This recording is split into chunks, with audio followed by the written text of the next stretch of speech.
Hello everyone, welcome to another episode of Non-Scripted Ramblings. I'm Kendall Richardson. Thank you so much again for joining me as I continue my journey through history that is almost at an end now. We're on the second last song today of the History album that is celebrating its 25th anniversary this month. Which is super exciting for me and for a lot of fans around the world. So here today I'm going to be talking about the incredibly moving and powerful and affecting and tragic song by the name of Little Susie. This is interesting because it's also another ballad of his as a kid I didn't mind listening to. I used to get completely, and this is going to sound so stupid, but little Kendall did not like the incredibly long intro to this song. I was just like, right, get to the part where Michael comes in. Because the intro to this song is incredibly long, incredibly drawn out. The song itself, I think, goes for well over 6 minutes, which is great because, you know, one of the many things I love about Michael Jackson's music is that all his songs really tend to be on the average around the 4-minute mark at least, and a lot of them are quite long, which is great. Literally one of my favorite things ever. There's so much, I always kind of don't like when artists decide to make songs 3 minutes or less. Short and sweet, get it done kind of thing, get to the point. But I don't know, maybe it's because I was raised on Michael Jackson's music. That's why I'm like, I don't like short songs. You could give that an extra chorus or two, you know. I just learned from the best, I guess. I don't know. That's where my taste is. But Little Susie was written and composed by Michael Jackson. The intro to the song, of course, it features this big, grand operatic orchestral piece, which is actually the fifth movement in Maurice Duruflé, I'm probably saying that wrong, Duruflé, his Requiem Opus 9 from 1948, known as Pie Jesu. Also probably butchering that pronunciation, so you're welcome. So if you listen to the singing that is happening during this part, you'll recognize the Pie Jesu part of it. I think it's quite obviously quite famous, quite well known. This recording that is in the beginning of Little Susie was from the Atlanta Symphony Orchestra. That was recorded in 1987.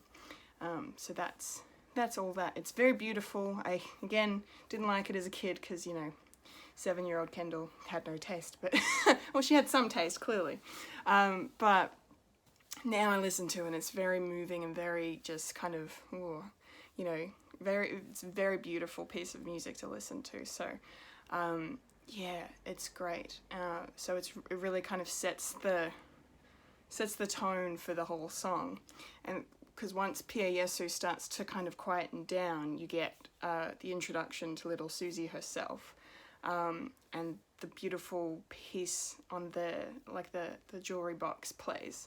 And it's the main melody to the song that Michael wrote, and it's very pretty. It's a very pretty sounding melody, and on the jewelry box it sounds really, really nice, and you can hear the little girl singing, Little Susie. She's singing along.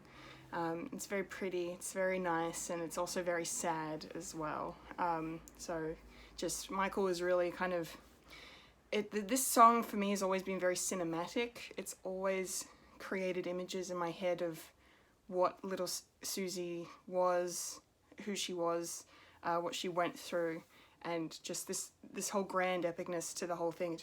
It felt like a film to me, like I was listening to a movie. And so where is she? So Little Susie in this, she was portrayed by Marquita Prescott, who is actually now an actress and singer, which is really cool. Any fans of The Marvelous Mrs. Maisel, if you're watching this, she's actually one of Shy Baldwin's Silver Bells in that show. So I think she first appeared in season 2, but she's been in a few episodes of season 3 so far. So that's pretty cool. So nice bit of trivia I didn't know, and that's also a show that I really need to watch because apparently it's fantastic, and multiple award winning as well. So a nice little plug for the marvelous Mrs. Maisel right there. But yeah, that was a nice little connection. I thought that was pretty cool. So as for the song itself, into the main part, like when I said just before how cinematic it is, so I always had in my mind a vision for the short film for this, and basically the way I always pictured it in my head, and the way I always used to, like when I would be in my room as a kid listening to this song on full volume, probably annoying mum and dad, whatever, it's fine, I'm sure they forgive me, and I remember just kind of acting it out in my head, like Michael was a prosecutor, was a lawyer in this. Like I just imagined a courtroom setting, like he's the prosecutor trying to, you know, plead with the jury and the judge that, you know, somebody killed little Susie, the girl with the tune who sings in the daytime at noon. Like he's like telling her story through the lyrics, and it's you know, his like opening statement or whatever, or closing statement in his case against whoever murdered her. That's how I pictured it, and I still to this day, every time I hear it, it just sounds, and especially just the strings at the start, the da-na-na-na. I can't, that was really bad, sorry, but you know, that just kind of just is so, oh, it's so, yeah, it's just cinematic to me. The song is cinematic. I really love it. For that aspect. So that's what I've always felt about Little Susie. Some interesting trivia I didn't know about Little Susie on this. So there's in the history booklet, there is on one of the pages, there's a picture of a girl who's lying down. She's got a bandage wrapped around her head, and there's like bright light, like sunlight, like shining on her face and shining on her wrists, and she looks, you know, not so good. But it's, you know, it's a beautiful black and white photo of this poor girl who's clearly had a really hard life in such a short period of time, and now she's, you know, she's dead. It's very, very sad. But yeah, it's actually, it was taken by an artist by the name of Gottfried Helnwein, or Helnwein. I'm butchering that again. Sorry, Gottfried. You're clearly very talented. This is an artist that Michael Jackson showed quite a bit of interest in over the years. There's a really nice photo of MJ that was taken during the Bad tour that Gottfried took of him in like '87. Which is pretty cool. But the picture, this picture that Gottfried took that ended up in the album booklet, it's based on a painting that he did years before called Beautiful Victim Number 1. And as soon as I saw it, I was like, holy crap, that's the picture of Little Susie from the book. Like it's almost identical. I thought that was really, really cool. The connection there. So yeah, Gottfried takes some very interesting photos and paints some interesting pictures of, you know, of kids in like just these heartbreaking situations, and just the very, very moving kind of images that I really, yeah, kind of affected me a little bit. Like seeing the actual painting of Beautiful Victim Number 1 was like, oh, that's very sad. So I can see why this would have gone to inspire Michael to, you know, write the song, or, you know, complete the song and put it on history, because from when I was doing some research on the song, it kind of seems like he may have actually written it in the late 70s, like at least begun the workings of Little Susie in the late 70s. I couldn't really find any sources to confirm this, so please let me know, guys, if I'm right or wrong in the comments. But that's kind of what I gathered. I also gathered that Little Susie was actually a real person.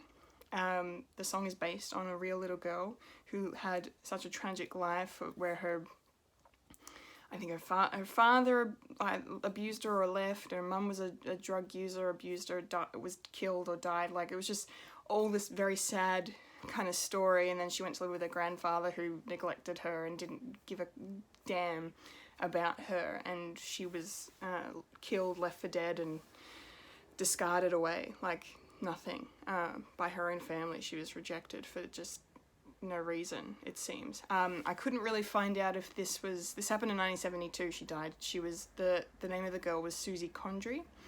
I couldn't figure out, though, if it was an urban legend or if it's actually a true story, because when I was reading different articles, different websites talking about Susie Condry, the way the paragraphs would explain her, the narrative was very much more prose as opposed to non-fiction. Like, it just really spoke in kind of a fairy tale sort of way, like you're telling a story. This isn't an actual fact-finding thing. But that was just how I interpreted it, so I could be totally wrong, because, I mean, this is such a tragic story, and if it really actually did happen to this poor girl, then that is awful. But yeah, I don't know. I feel like I would know. I mean, I listen to some true crime podcasts, and I, kind of like got a weird fascination with true crime, so I feel like Susie Condry would have come up by now. Maybe, I don't know, unless she's just an obscure kind of... Maybe the reason why her story seems so mythical is because nobody's really focused on it, and everything's kind of exaggerated and snowballed into this big story that just doesn't sound real. So I'm not really sure. Not really sure about that, but if it is, yeah, like I said, if it is true, very, very, very sad. Very, very sad. But that was apparently what inspired MJ to write the song. And here we are, and it's on history all these years later. So yeah, I don't really know what else I can really say. It's just a very sad song, because and I love the way Michael sings it too. Just, you can hear the heartbreak in his voice as he belts out these words and these lyrics. It's just, you can really... That's, again, another fantastic thing about Michael Jackson was his ability to emote so strongly through his singing, and he was always able to do that right from when he was a kid in the Jackson 5 all the way up until his passing. He was always able to very wonderfully and accurately portray emotion through his singing. Yeah, like, what could he have done if he'd actually been given a chance to properly act in more things, I mean, if people haven't seen The Wiz, go watch The Wiz, because he's really good as the Scarecrow in that. I think he's quite good. So it's a shame that his stardom kind of, I think, prevented him from actually acting.